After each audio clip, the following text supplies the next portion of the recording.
Hello, it's Leonora here. I have some exciting news. Next week, I'm launching a new podcast on the Influent Network. The podcast is called Mindful Medics, and I'm going to be interviewing guests who are medical professionals about their stories, about what their career was like, about their stories of stress. And I get them to share tools that are useful to other people to be able to reduce stress, reduce the risk of burnout, and hopefully be able to create a happy, healthy, abundant life. So that's kind of the philosophy of the podcast. But today I wanted to share with you part of my origin story, which is my kind of reason why I said yes to this project.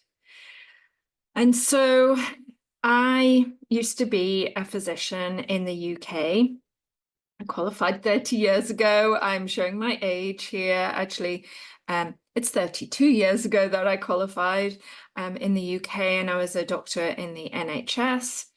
And I had a period of time when I was working in the hospitals when I contemplated suicide. It felt like one of many options at the time to get myself out of a situation that felt extremely disempowering and hopeless. And I'm sharing this story not to get sympathy, it was a long time ago, or to get advice, but I think it's really important that people like me speak up, because my story is extremely common, or stories similar to mine are extremely common.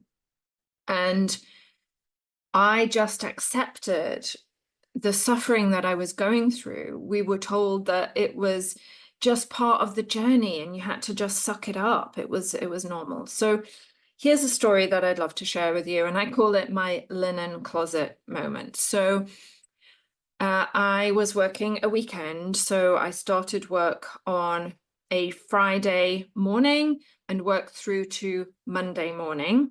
On call the whole time, had to remain in the hospital, and we had access to a bed, of course. And but it was quite possible when you worked a weekend like this that you actually wouldn't get much, if any sleep, and it could be extremely busy. So it was a Sunday afternoon, and it had been a moderately busy weekend, and I had got a little bit of sleep, but not a lot. I had my idea of self-care back then was having a bar of chocolate in each pocket of my white coat so that I could kind of shovel food into my mouth whenever there was a spare moment. That was self-care for me. And I had a senior doctor who was working above me. He was not the top guy, he was middle grade, and he was a bully. And on this Sunday, he basically insisted that I do an operation that was above my pay grade. Officially, I should not have been doing this surgery, but he bullied me into it. He said he would report me and he would have me fired if I didn't do the surgery. So I went ahead and did the surgery with him kind of standing over my shoulder. He said it would be good for me to do this surgery. And the surgery went smoothly. And despite the fact that I was crying pretty much the whole time, and so as soon as it was over and I was dismissed from the operating room, I ran to the gynecology ward where my favorite sister was on duty. That's the kind of most senior nurse. And she saw me and she could see that I was really distressed, and I told her what had happened, and she took my beeper off me. This was a long time ago, so it was a big kind of chunky beeper that you had to carry around with you. And she locked me in the linen closet and said to me, you can come out when you've calmed down and when you're able to face the world again, unless there's an emergency. Clearly, if there was an emergency and my beeper went off, I had to go.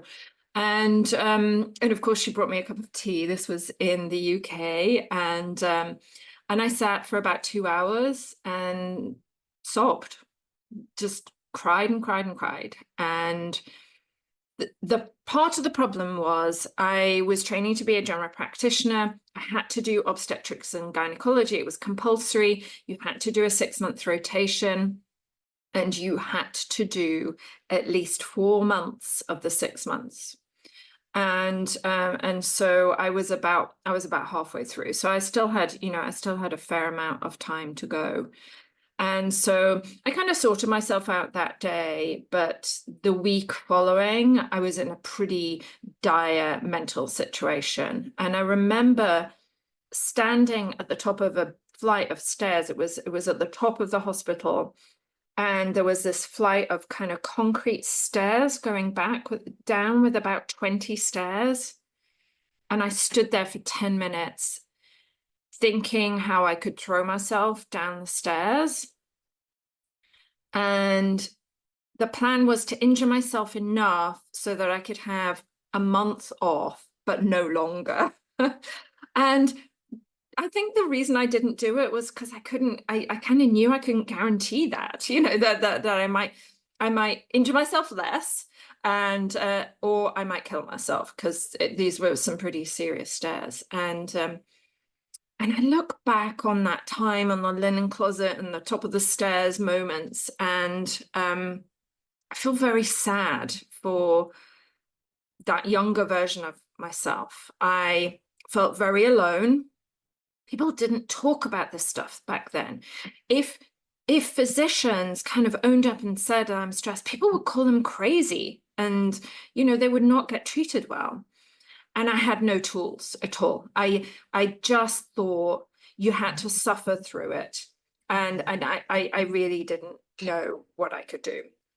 And so fast forward to today, or rather a few months ago, and now I work as a coach for high-performing professionals. I've worked with probably 200 to 300 medical professionals over the years, and I love this work. I work with lawyers and other professionals as well.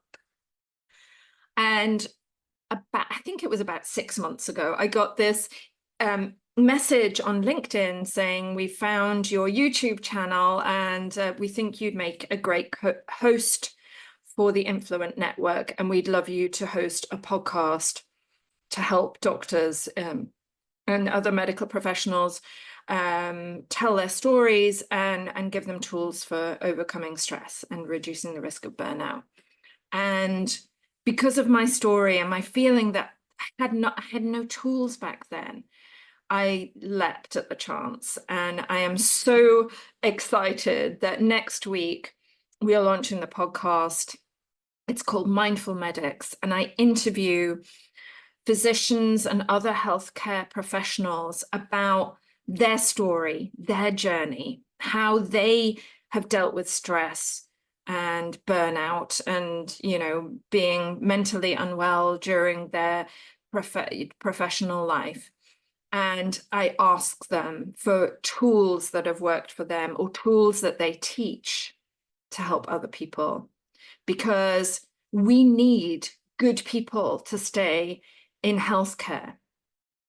One day, we're all going to need it. We're all going to need healthcare providers. And while other professions are extremely important, we need to nurture our healthcare providers. It is essential that they are healthy so that they can bring to the rest of us the highest level of healthcare.